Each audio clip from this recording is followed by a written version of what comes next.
मंसूबा बंदी के हवाले से मुकम्मल तौर पर आगाह कर दिया गया है, जबकि भारत के खिलाफ मुस्तकबिल में की जाने वाली कार्रवाई के सिलसिले में पाकिस्तान ने अब तक जो इक़दाम उठाए हैं, क्या वो दुरुस्त सिमत में लिए गए और उसके नताइज किस कदर पाकिस्तान के हक में जाते हुए दिखाई देंगे।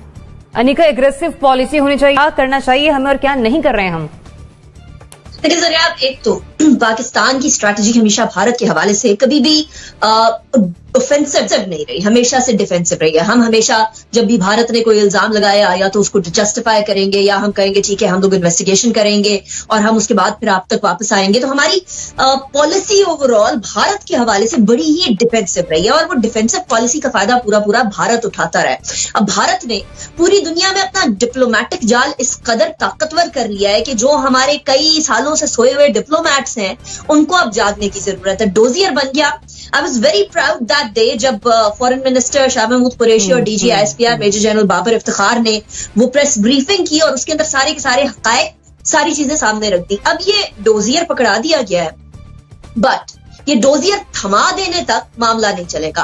असल कहानी या असल एग्जाम जो है पाकिस्तानी डिप्लोमेसी का वो इधर से शुरू होता है। नेक्स्ट कदम हमारे ये होना चाहिए कि हमारी दुनिया भर के अंदर जितने भी डिप्लोमैट्स हैं वो सारे के सारे प्रोएक्टिवली और immediately without wasting any time फौरी तौर पर अपने अपने जो भी कॉन्टैक्ट्स हैं उनके साथ मिलकर इस बात की तरवीज करना शुरू कर दें कि पाकिस्तान के पास सबूत भी है, शवाहिद भी है। I completely agree to NBC when he says कि सिर्फ और सिर्फ अपने डोजियर तक ना रहें, बल्कि डोजियर के अलावा जो एमनेस्टी इंटरनेशनल की, जो ह्यूमन राइट्स कमीशन की, जो यूनाइटेड नेशंस की अपनी डिफरेंट ममालिक की तरफ से स्टेटमेंट्स आई हैं, उन स्टेटमेंट्स को इसके साथ जम कर लें और उसके बाद आगे बढ़े ताकि हमें वेटेज मिल जाए बाकी इदारों की बयानात के साथ। जुनेरा, माजी की हुकूमतों को जो करना चाहिए था वो नहीं कर सकी, उनसे शिकवा अपनी जगह दुरुस्त है, बरकरार रहेगा भी, लेकिन मौजूदा हुकूमत के पास अगर ये अपॉर्चुनिटी आ गई है, बहुत कुछ इकट्ठा कर लिया गया, तो बेहतर तरीके से काम कर रहे हैं। डेफिनेटली अपना पार्ट तो बेहतर तरीके से कर रहे हैं, but we need to understand कि सिर्फ diplomats are not responsible for your foreign manoeuvres. आपका ओवर द इयर्स, जिस तरह इंडिया की मैं मिसाल दूंगी, सिंस लास्ट 30 इयर्स उन्होंने एक एक्सटीरियर मैनूवर करके पॉलिसी मेकिंग में, गवर्नमेंट्स के अंदर, एकेडेमिया में, थिंक टैंक्स में, हर जगह अपने लोग पहुंचाए हैं जो वहां पे इंडिया की आवाज बनते हैं। मैं हर जगह की बात कर रही हूँ दुनिया में, in all the countries where things matter. और वो अंदर बैठ के इतना उन्होंने पर्सन टू पर्सन कांटेक्ट करके नेटवर्क बना लिया हुआ है कि उनकी वर्ड और उनकी से अब मैटर करती है। उनकी जियोपॉलिटिकल और स्ट्रेटेजिक जो कंपल्शंस हैं टू फेवर इंडिया वो अपनी जगह, लेकिन इंडियन फॉरेन ऑफिस ने बहुत मेहनत की है और इसको 3 डेकेड्स लगे हैं। अब अगर हम ये समझें कि इस एक डोजियर से हम उसको काउंटर कर सकेंगे तो no, that won't be happening at all. आप बाहर की यूनिवर्सिटीज में देख लें, जो मिनिस्ट्री ऑफ डिफेंस से रिलेटेड वहां पे डिपार्टमेंट्स होते हैं, पॉलिसी के, डिफेंस एंड सिक्योरिटी के, स्ट्रेटेजिक स्टडीज के, वहां पे इंडियंस ही इंडियंस मिलेंगे आपको। जो आपके लॉबीज होती हैं यूएन में, उसमें आपको इंडियंस इतने मिलेंगे, पाकिस्तानी है ही नहीं। I am honestly telling you. So हमने उस तरीके से फार रीचिंग तरीके से आउटरीच फॉरेन ऑफिस की नहीं रखी over the past 30 years. So ये एकदम नहीं होगा, it will take time, but this is the right step in the right direction. But इसको बहुत टाइम लगेगा क्योंकि हमने 30 इयर्स जाया किए। ब्रिगेडियर साहब बताएगा, पाकिस्तान ने भारत के खिलाफ अपना केस अच्छे तरीके से पेश किया या कर रहा है, आपको ऐसा लगता है? तो पहली बात तो ये है कि मेरे ख्याल में पाकिस्तान ने बहुत देर की इन चीज़ों को जमा करने की में, और इन चीज़ों को जमा करने में नहीं बल्कि इन चीज़ों को पेश करने में। इसलिए कि जितने वाक़यात आप देख रही हैं और जो हुए हैं वो आज तो हुए नहीं, वो कोई आज से 4 साल पहले, 3 साल पहले मुख्तलिफ दो हुकूमतों के अदवार में हुए। और ये जितने सबूत की बात कर रहे हैं, जो शाह महमूद कुरैशी ने ऑडियो वीडियो क्लिप्स और जो रिटर्न डॉक्यूमेंट्स दिखाए, वो तमाम के तमाम उसी वक्त जमा कर लिए गए थे जिस वक्त ये इंसिडेंट जो है ख़त्म हुए थे। लेकिन जो यूनाइटेड नेशन कॉरपोरेशन है ना, उसको ड्राइव करता है अमेरिका और वेस्टर्न पावर। अमेरिका के अंदर से ट्रांजिशन चल रही है एक, यानी कि अब चले ट्रंप राजी हो गया है किसी ना किसी तरीके से कि मैं वो इक़्तिदार हवाले कर दूंगा। तो ये जो ट्रांजिशन का पीरियड है, इसमें जो प्रेशराइज ग्रुप आप क्रिएट कर सकते थे وہ اس کے اندر تھوڑی سی لچک آپ کو نظر آئے گی اور اس کے اندر تھوڑا سا آپ کو ایسی چیزیں نظر آئیں گی جو چیزیں جس فورس سے ہونی چاہیے، لیکن بہرحال یہ چیزیں ہمیں روک نہیں سکتی۔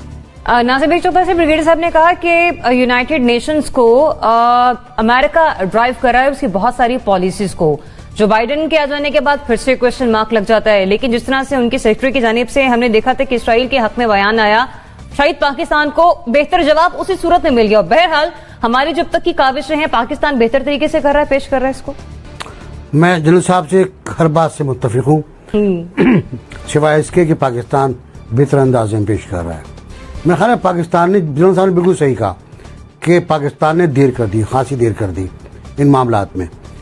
ہم نے پہلا ڈوزیئر پیش کیا تھا منموہن سنگھ کو، یہ اپنے گواہوں کو لے کے جائیں، مقدمہ لڑیں، آپ ڈوزیئر بانٹنے سے کچھ نہیں ہوگا، ایک تو لے لے ایک تو لے لے پڑھ کے وہ سائڈ میں رکھ دیں گے، آپ کو پرو ایکٹیو ایگریسو ڈپلومیسی کرنا ہوگی۔ اور مجھے بہت خوشی ہو رہی ہے کہ ہمارے وزیر خارجہ آخر کار نائجر جا رہے ہیں OIC کی وزراء خارجہ کانفرنس میں، بہترین موقع ہے ان کے لیے کہ وہ اگریسو ڈپلومیسی کریں اور اس صورتحال کو زیادہ سے زیادہ اپنے حق میں کرنے کی کوشش کریں، ہمارے حق میں نہیں ہے ابھی۔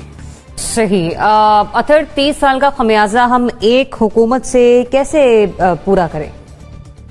دیکھیں، جو موجودہ صورتحال ہے اس کو سمجھنے کے لیے ضروری ہے کہ اگر ہم تھوڑا سا پیچھے چلے جائیں تو حال ہی میں شاہد خاقان عباسی صاحب نے بیان دیا کہ جب میں وزیر اعظم تھا تو اس وقت بھی اس طرح کی چیزیں ہمارے سامنے آتی رہتی تھیں، لیکن کبھی ہم نے زیادہ توجہ نہیں دی، اس طرح کی چیزوں کو آپ باہر نہیں اٹھاتے۔ تو جب آپ کی ریاست کا یہ بیانیہ ہو تو پھر کس طرح آپ ایکسپیکٹ کر سکتے ہیں کہ ہم اپنا کیس عالمی برادری کے سامنے بہتر طریقے سے پیش کریں گے؟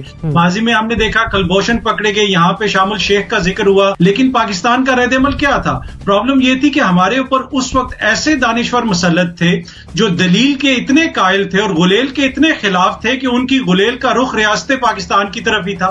اگر وہ تھوڑا سا اپنی دلیل ہی دے دیتے کہیں پہ پاکستان کے حق میں تو صورتحال کافی مختلف ہوتی، لیکن اب حکومت نے یہ اقدام اٹھایا ہے۔ پہلے بھی حکومت کے پاس یہ تمام شواہد موجود تھے، ریاستی اداروں کے پاس یہ شواہد موجود تھے، لیکن اب فرق یہ ہے، چاہے وہ ہم نے کل دیکھا کہ جو ایک جوائنٹ انٹیلیجنس کمیٹی بنی ہے، یا یہ اب ڈوسیئر کا معاملہ، ہم نے دیکھا کہ وزیر خارجہ بھی اتنے ہی پرجوش تھے جتنے DGISPR تھے۔ ماضی میں ہم نے جب کلبھوشن پکڑے گئے ان کے ساتھ بھی ایک وزیر بیٹھے ہوئے تھے DGISPR کے ساتھ، ان کا چہرہ آپ کو یاد ہوگا کتنا مرجھایا ہوا تھا اس وقت۔ تو اس وقت ریاست ایک پیج پہ ہے جس کی وجہ سے ہمارا کیس سامنے جا رہا ہے۔ اور چھوٹی سی بات آخر میں ایڈ کروں گا، لیکن وہ ممالک جو میٹر کرتے ہیں جب تک ہم ان کو قائل نہیں کریں گے کچھ نہیں ہوگا۔ 4 بندوں کے نام ہم نے دیے بھارت کے جو افغانستان میں بیٹھ کے ہمارے ملک میں دہشت گردی کروا رہے ہیں، جرمنی، فرانس، امریکہ اور برطانیہ نے یونائٹڈ نیشنز میں اس کو بلاک کیا اور ہم کچھ بھی نہیں کر سکتے۔